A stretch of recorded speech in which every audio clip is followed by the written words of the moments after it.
റീഫെക്ട് ന്യൂസിലേക്ക് ഏവർക്കും സ്വാഗതം. ഭരണഘടനാപരമായ അവകാശങ്ങൾ പോലും കനത്ത വെല്ലുവിളി നേരിടുകയാണ്. മുസ്ലിം ജനവിഭാഗത്തെ രണ്ടാം തരം പൗരന്മാരായി മുദ്രകുത്താനും അവരെ പൊതുധാരയിൽ നിന്ന് മാറ്റി നിർത്താനുമുള്ള ശ്രമങ്ങൾ പല രൂപത്തിൽ അരങ്ങേറുകയാണ്. പൗരത്വ നിയമങ്ങളിലെ ഭേദഗതികൾ മുതൽ ആരാധനാലയങ്ങൾക്ക് നേരെയുള്ള കടന്നാക്രമണങ്ങൾ വരെ ഇതിൻ്റെ ഭാഗമാണ്. വിദ്യാഭ്യാസ സ്ഥാപനങ്ങളിലെ ഹിജാബ് നിരോധനം മുതൽ ന്യൂനപക്ഷ സ്കോളർഷിപ്പുകൾ വെട്ടിക്കുറക്കുന്നതുവരെ നീളുന്നു ആ വിവേചന നയങ്ങൾ. നീതിന്യായ വ്യവസ്ഥയെപ്പോലും നോക്കുകുത്തിയാക്കിക്കൊണ്ടാണ് ഇത്തരം നീക്കങ്ങൾ നടക്കുന്നത് എന്നതും നാം കാണേണ്ടതാണ്. നമ്മുടെ രാജ്യത്ത് BJPയുടെ നേതൃത്വത്തിലുള്ള കേന്ദ്ര സർക്കാരാണ് അധികാരത്തിലുള്ളത്.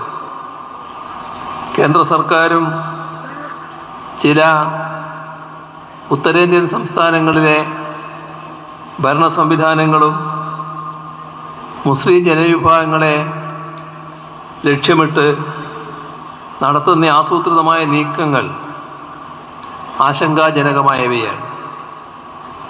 ഭരണഘടന വിഭാവനം ചെയ്യുന്ന സമത്വത്തിന് പകരം വിദ്വേഷത്തിൻ്റെ രാഷ്ട്രീയമാണ് അവിടങ്ങളിലെല്ലാം നിലനിൽക്കുന്നത്.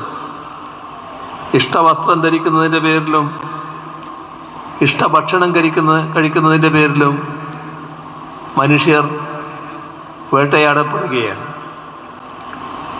ഒരു പ്രത്യേക മതവിഭാഗത്തെ ക്രിമിനലുകളായി ചിത്രീകരിക്കാനും അവരുടെ സ്വത്തുവകകൾ തകർക്കാനും ശ്രമമുണ്ടാകുന്നു.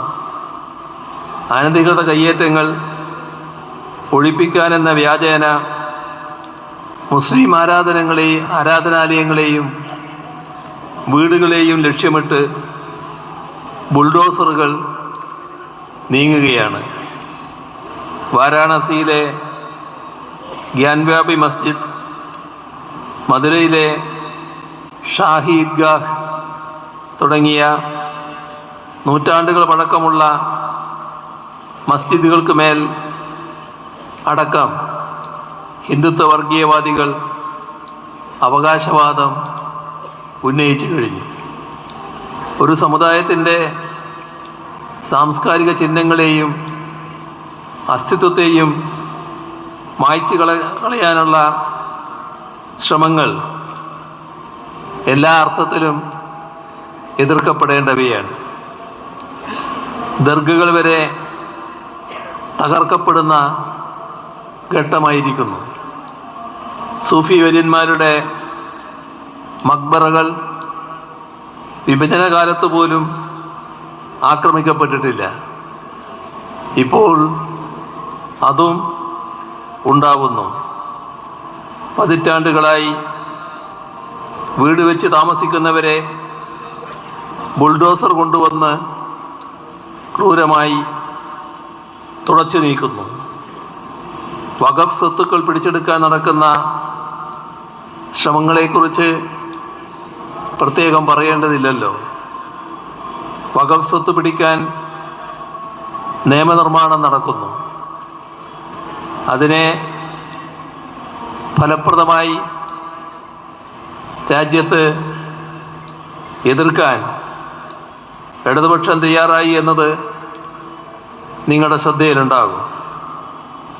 അതിൻ്റെ ചർച്ച പാർലമെൻറ്റ് നടന്നപ്പോൾ ശക്തമായ നിലപാട് തന്നെ ഇടതുപക്ഷം സ്വീകരിക്കുകയുണ്ടായി. മറ്റ് മതക്കാരെ കൂടി ചേർത്തുകൊണ്ട് മതി വഖഫ് ബോർഡ് എന്നാണ് കേന്ദ്രം പറയുന്നത്. ഇവിടെ ഒരു കാര്യം നാം പ്രത്യേകം ശ്രദ്ധിക്കേണ്ടതുണ്ട്. മറ്റു മതങ്ങളുടെ ഇതുപോലുള്ള സംവിധാനങ്ങളിലെല്ലാം അത്തരം മതത്തിൽപ്പെട്ടവർ മാത്രമേ ഉള്ളൂ.